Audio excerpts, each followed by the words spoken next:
Hola amigos, ¿qué tal? Bienvenidos a La Tramoya, un espacio de Vértigo TV dedicado al teatro y las artes escénicas. Hoy nos encontramos en la casa de Diego El Río, director de Tribus, que se presenta en Cracovia 32. Hola Diego, Hola. Muchas gracias por recibirnos. Gracias por darnos este espacio. No, es un honor.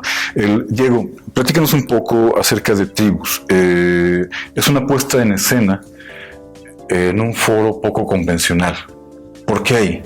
Pues mira, siempre me ha interesado teatro fuera del teatro. Tuve la oportunidad el año pasado de dirigir una obra en el trolebús del Parque México, se llama Rudo, y la experiencia de habitar y de intervenir espacios no teatrales para contar una historia me parece muy interesante, me parece que tiene una magia muy particular. Además, en esta obra se prestaba mucho porque, bueno, la obra finalmente se genera dentro del ambiente de una casa, de una familia. Entonces, meter al público desde el principio, desde que se abre la puerta de la casa a la obra de teatro, creo que también genera una experiencia interesante. Se hace comúnmente, pero bueno, la gente a veces no llega a ver esos proyectos, y quería pues con esta obra contarla de esa manera, no me daban ganas de hacerla en un teatro a la italiana, convencional, sino que fuera como toda una experiencia sensorial. Desde que entras, ellos están terminando de cenar y el olor a la cebolla, al ajo, como jugar con todos los sentidos, ¿no? Te permite explorar otras cosas. Claro, esta no es la primera vez que se monta Tribus. Se monta en Londres y se monta en Nueva York. Sí. ¿Cómo es que llega a México? ¿Cómo es que llega a ti? Una historia particular. Estaba haciendo espejos con Diana Bracho y me enseñó un artículo en el New York Times una reseña sobre la puesta de Off-Broadway, y entonces me pareció muy interesante, y cuando viajé a Nueva York la vi. Me encantó la obra, me encantó el texto, y entonces inmediatamente contacté a la agencia para que me mandaran el texto, y me encontré ahí con algo muy interesante. La apuesta que yo vi en Nueva York tuvo algunos cambios en la dramaturgia, existe alguna escena extra, etcétera, y volví al original. La que estoy montando aquí es finalmente la que se hizo en el Royal Court, la original, la que Nina Raine escribió primero. Eso lo descubrí cuando leí el libreto y dije, no sé, hay cosas distintas a la apuesta que había visto, y me gustó mucho más la versión original. Y bueno, así se dio. Contacté al grupo con el que yo había hecho Rudo, Milena Pesci, que fue productora también en Rudo, José San Pedro, que era uno de los actores, y Adriana Llabrés, y juntos emprendimos pues la aventura de encontrar al elenco, a conformar al resto de los compañeros que están en el equipo creativo, y entre nosotros pagar los derechos de la obra, y la producción es completamente independiente, la hacemos nosotros. El casting, ya habías trabajado con ellos. ¿Cómo se integran los demás? Rodolfo Arias y Hanna Raluy, pues los conozco porque conocía su trabajo. Son dos actores que admiro y que tenía muchas ganas de trabajar con ellos, entonces los convoqué. Los llamé, les encantó el proyecto y se subieron al barco. Y Angélica Bauter también había trabajado con ella, es amiga mía también de hace mucho tiempo, y me parecía que estaba perfecta para el personaje.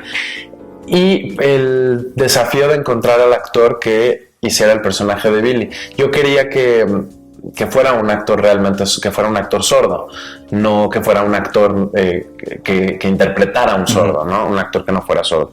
Entonces, lo primero que hice fue buscar el apoyo de, por ejemplo, Alberto Lobnitz, ¿no? Con Seña y Verbo, me dio tuve una plática con él, me platicó de algunos miembros de su compañía, pero tiene un desafío muy particular el personaje. Tiene que ser un sordo que esté oralizado, porque tiene texto. Y no es común. Muchas veces, aunque no sean mudos, muchos sordos cierran su oralización. Entonces dije, va a estar un poco complicado, y abrimos una convocatoria en Facebook.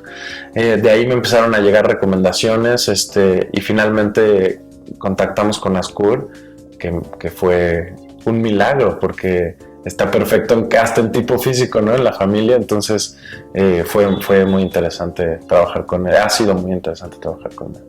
Esta parte de que muchos sordos cierran su oralización se ve muy reflejada también en la obra. Este sentimiento de rechazo, acercamiento, de segmentación de la familia con base en no querer aceptar que su hijo que tiene una discapacidad. Y después cuando Billy recupera más bien lo acercan a su mundo de discapacidad, hay un desquebrajamiento, se rompe la familia, pues. Yo, al ver la obra, me sentí un poco voyerista. ¿Es parte de la intención? Es la idea, generando esta cercanía y además generando pues este nivel de realismo, ¿no? En donde el espacio te invita a que eso suceda.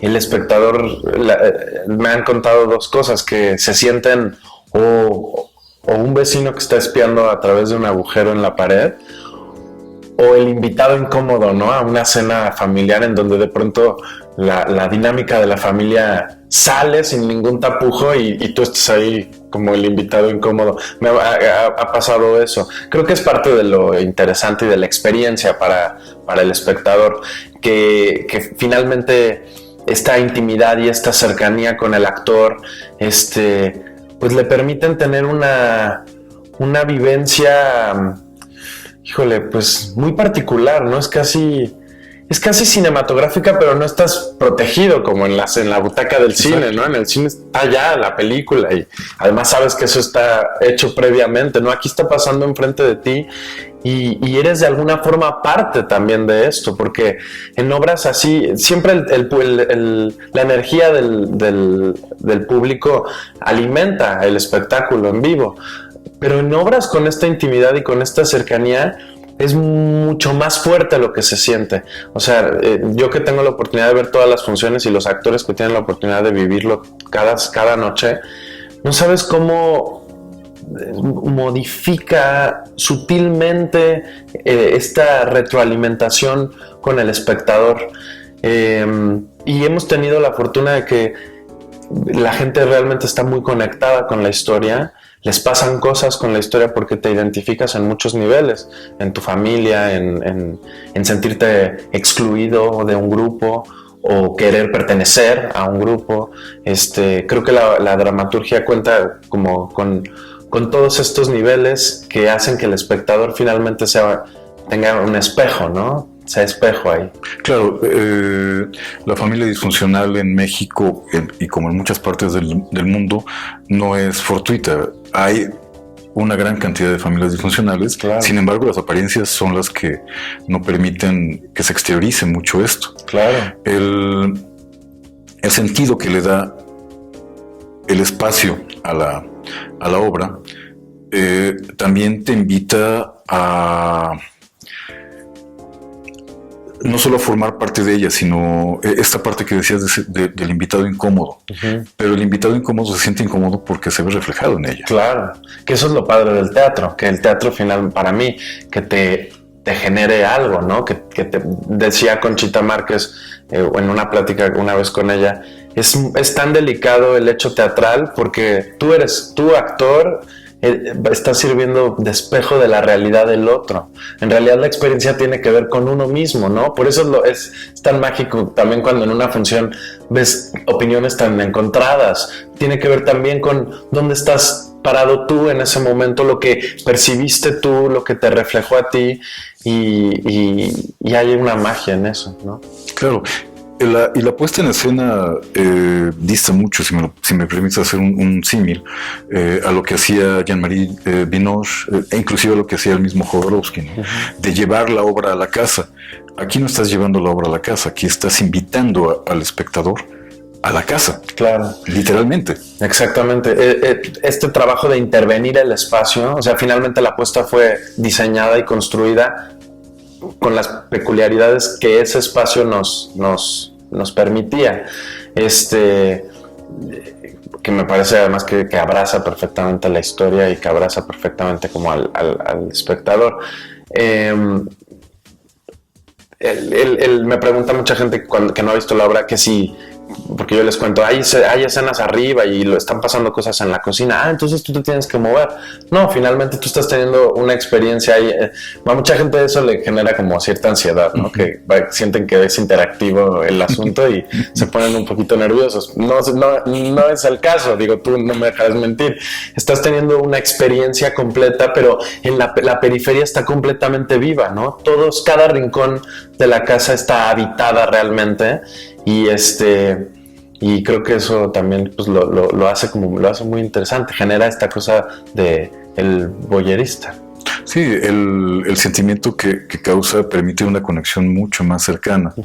De hecho, en la función a la que asistí, algunos de los presentes les vi enjugarse las lágrimas al término de la puesta. Esto no es fácil.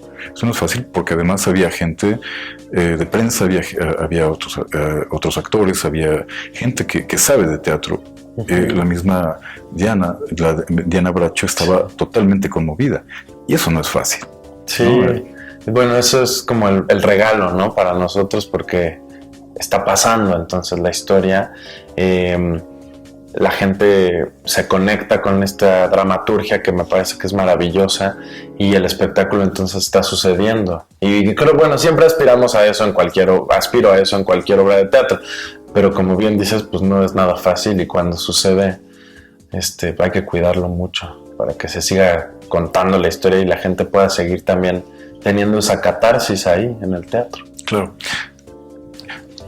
Dijiste que el texto original te pareció mejor, que te gustó más. ¿Hiciste alguna adaptación con respecto a México? Mira, de entrada yo quería que llegara completamente la historia. O sea, no me interesaba contar la historia de unos ingleses, una familia judía en Inglaterra, que es la original. Y además encontré muchas cercanías a lo mexicano. Las familias mexicanas, la manera en la que nos relacionamos, hay muchas cosas que se parecen a las familias judías. Tuve que hacer alguna adaptación también en relación a cosas culturales, obviamente, por el discurso de uno de los personajes, sobre todo, que es un amante de la literatura y de las letras y habían muchas referencias locales, ¿no? Esta adaptación la hice con Adriana Llabres, que hizo la traducción. Y también hay una cosa que pasa con nosotros como latinos, en donde nuestra capacidad de comunicación con el otro es nos tocamos todo el tiempo, aunque sean disfuncionales las familias, hay como una sensación de muégano, ¿no? Que en eso se podía parecer un poco como a lo de la familia judía. Pero obviamente al ser ingleses, sin entrar en el estereotipo ni mucho menos, sí había una cosa con el ser más frío con el de enfrente. Entonces, dentro de la misma adaptación, no quiero contar el cambio que hizo porque es justo una cosa del final, que sería vender la trama, pero tiene que ver con eso, con que en el texto original había un momento en donde uno de los personajes pedía contacto. Y yo lo que me daba cuenta es que con lo que estaba pasando y con la construcción que estábamos nosotros teniendo, es que no era eso lo que estaba faltando, era un contacto pero desde otro nivel. Allá se pedía, pero se verbalizaba como un contacto físico, porque no existía durante la obra. Uh-huh. Los personajes casi ni siquiera se tocaban. Entonces, la adaptación, sin desvirtuar para nada el sentido de la obra y contando exactamente la historia como la escribió Nina Rain, tiene que ver con eso, con que el sentido finalmente sea completamente cercano y que tú como espectador lo sientas como parte de tu familia, de tu contexto social, de tu país, y creo que está pasando. Por ejemplo, Naila Norvin, que la vio en Nueva York, me dijo que una de las cosas que más disfrutó en la puesta de aquí fue esa cercanía con nuestra realidad. Dijo, le pareció mucho más más fuerte la experiencia, porque estás viendo algo que puede ser fácilmente tu vida o algún momento de tu vida, ¿no? No es una historia, no es el cuento de alguien, no, es algo que es cercano, que eso es lo que me interesaba con la obra, porque creo que es muy poderosa que la adaptación permitiera ese encuentro contundente. Y este encuentro se da a partir de desencuentros y vuelva y la vuelta con el encuentro. Uh-huh. Este desencuentro, ¿qué es lo que te permitió exteriorizar hacia el espectador? El desencuentro familiar. De entrada la obra empieza, porque es maravillosa la dramaturgia, porque el primer acto es muy divertido. El primer acto tiene mucha comedia implícita. Te ríes de lo patético de la situación, pero el tratamiento del texto, están todas las capas de abajo, que finalmente tú te das cuenta que los personajes están a punto de implotar se dice, ¿no? Pero te va llevando, aunque desde el principio se marca que la dinámica de esta familia está al borde de colapsar, o sea, el vaso está a punto de derramarse, pero lo están manteniendo ahí, y es hasta que uno de los personajes, que en este caso es Billy, se levanta y como está teniendo un proceso de vida distinto y se reencuentra con él mismo y se reencuentra ahora, se encuentra más bien con este universo del mundo de los sordos, que es completamente ajeno y que además pues es muy conmovedor sentirte por primera vez que perteneces a un lugar. Es la historia justamente del actor. Al actor le pasó algo muy parecido. Él creció como oralizado y a los 18 años no había tenido contacto con ningún sordo y vio en el metro a dos chavos hablando en lenguaje de señas y se acercó y les dijo: soy sordo. Les escribió porque no leían labios y le dijeron: no eres sordo porque no hablas señas. Y entonces esta sensación de decir: no pertenezco a completamente al mundo de los oyentes, estoy en una cena familiar y yo tengo que estar preguntando qué toda la cena. No estoy 100% ahí, no me siento parte de, pero tampoco soy parte de, o sea, sentirte en medio, pues es algo muy fuerte. Finalmente creo que el personaje lo que logra al meterse a la comunidad, pues es lo que estamos buscando todos, ¿no? Este sentido de pertenencia. Y eso derrumba y separa, genera este desencuentro en el resto de la familia, que parece sostenida por este individuo al que dan por sentado y al que nunca da problemas y que tiene una inteligencia emocional superior al resto de la familia, porque se comunica de verdad, porque como no tiene un sentido, él sí genera contacto. Creo que no respondí tu pregunta, pero como por las ramas, pero es finalmente cuando este personaje se rompe y cuando este personaje, en esta búsqueda por sí mismo, que se reestructura, que se rompe completamente la dinámica de esta familia, que era algo inminente, algo que iba a suceder. Y creo que ahí es donde cada uno de los personajes tiene finalmente aunque ya no se siga contando, ya no sabemos hacia dónde camina la historia después de que hacemos el oscuro final.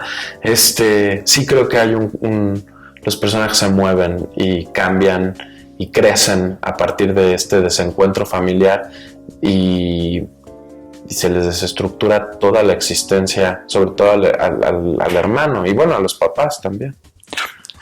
Que finalmente ese es mucho el sentido que tiene la vida. Claro. La propia capacidad que tiene el individuo, cualquier individuo o cualquier familia, de llegar a un consenso o de distender totalmente la relación. Claro. ¿No? Sin embargo, aquí en la obra hay un elemento que es el que detona todo, Adriana. Uh-huh. ¿No? ¿Cuál es el papel de Adriana y por qué rompe esto? ¿O por qué propicia el rompimiento? Es un personaje muy interesante porque tiene una problemática individual muy poderosa. El personaje está quedándose sorda, está perdiendo completamente el oído y viene de una familia de sordos profundos, por lo tanto su contacto con la comunidad de sordos ha sido desde siempre, pero siempre como un externo, un poco parecido a lo que vivió Billy, pero desde otro lugar, porque ella era la que tenía todas sus capacidades en medio de un ambiente en donde había una discapacidad. Por un lado, ella tiene este contacto, es la que mete al personaje de Billy y lo invita a la comunidad de sordos, pero por otro lado, ella está teniendo un proceso personal en donde está viviendo un duelo, porque está perdiendo este sentido. Y esto hace que los personajes aparentemente van primero en caminos similares, porque se vuelven, por decirlo de una manera muy fría, uno se vuelve el proyecto del otro. Billy finalmente encuentra en Silvia esta posibilidad de encontrarse, de salir, de conectarse con otros sordos, con la comunidad. Ella es la que le enseña el lenguaje de señas.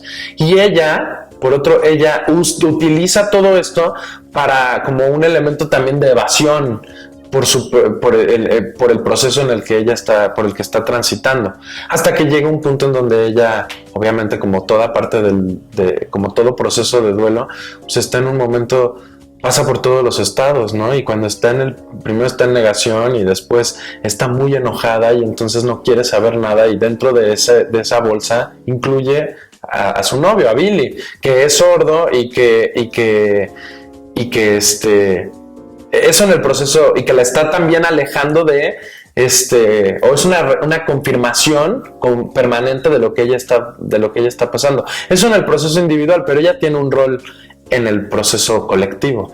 Ella al entrar a la dinámica de esta familia, y además al tener, porque nos podemos dar cuenta por el texto que otras parejas de los hijos han sufrido rechazos enormes de el padre de la tribu, que es el papá, ¿no? Que es una tribu cerrada, que no permite que nadie más entre, que llena de etiquetas, de prejuicios, y cualquiera que esté abajo de su nivel cultural no es bienvenido, o sea, es completamente cerrada, ¿no? Y ella es la primera que defiende de alguna forma un punto que se atreve a decir, a ver, a defender de alguna forma, porque tiene este sentimiento de lealtad a sus padres y a su familia y a lo que ella conoce.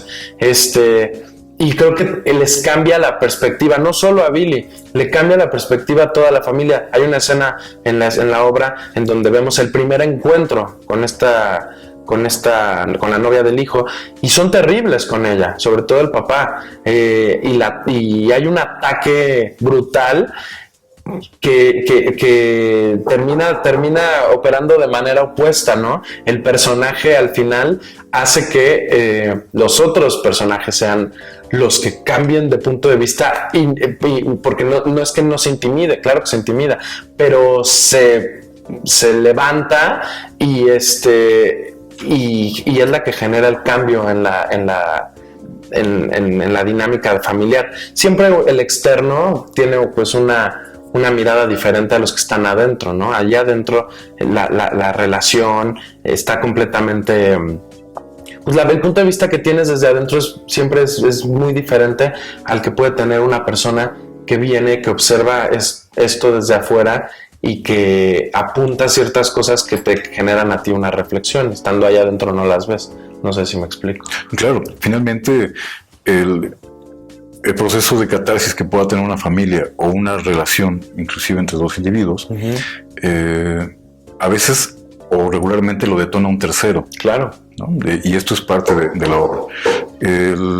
Diego, te agradecemos enormemente. Muchísimas gracias por este espacio y por el interés de difundir la obra. Es importante decir que es completamente independiente la producción y que nos alimentamos del boca en boca de espacios como este que nos permiten difundirlo, y pues ojalá que la gente se acerque. Estamos los sábados a las 8:30 y los domingos a las 6:30 en Cracovia 32 en San Ángel, que está muy bien ubicado ahí entre Insurgentes y Revolución, y hay un estacionamiento en Cracovia 39, o sea que para los que traen auto es formidable eso, y hay que reservar porque caben 45 personas. A un correo electrónico, ¿me permitirías decirlo? Es tribus.teatro@gmail.com, tribus.teatro@gmail.com. Ahí hay que reservar. Muchas gracias, Diego. Amigos, hasta la próxima.